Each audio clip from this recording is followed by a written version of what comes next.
Goeiedag en baie welkom by Woordspieël. As jy nou vroegoggend of laat aand hierna kyk, mag jy beleef dat die Here jou praat en jou bemoedig.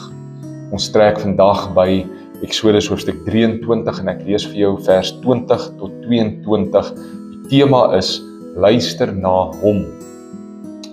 God praat en sê, ek stuur 'n engel saam met julle om julle langs die pad te beskerm.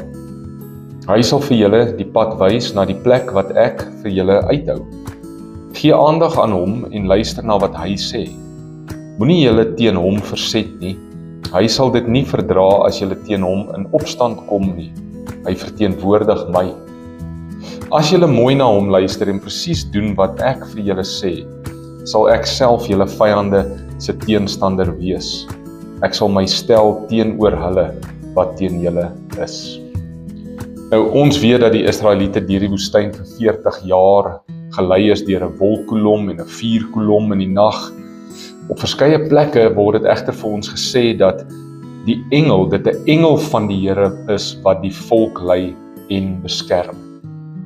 En daar's 'n baie goeie saak uit te maak dat verskeie van hierdie verskynings van die engel van die Here in die skrif, in die Ou Testament, eintlik Jesus is, die seun in die Ou Testament, natuurlik nog nie bekend as Jesus nie as mens nie, dit sou eers baie later gebeur, maar dat Jesus of die seun, die gesig van God, die verteenwoordiger van die Vader, so verskyn as die engel van die Here.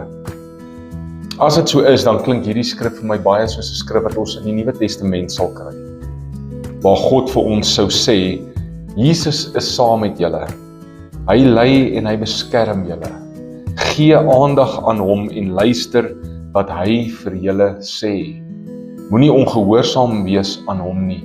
Daar is nie 'n ander pad nie, daar is nie 'n ander weg nie. As julle dit doen, sal hy aan julle die oorwinning gee en julle vyande verdryf. Nou, of daardie engel nou Jesus was of nie, ek weet net vandag wie my lei. En ek weet dat Jesus my lei en my beskerm en altyd by my is. So ek sal na hom luister, ek sal my nie teen hom verset nie. Dan sal ek lewe en lewe in oorvloed beleef. Is dit nie Jesus wat sê in Johannes 10, ek is die goeie herder, my skape ken my stem en hulle volg my. En Psalm 23 natuurlik, die herder ook wat sê, ek sal hulle lei na waters van rus, na groen weivelde. Dis wat Jesus vandag in jou en my lewe wil doen. Kom ons luister na hom, kom ons volg hom, kom ons verset ons nie teen hom nie. En dan sal ons beleef wat hy vir ons in store het. Kom ons bid saam.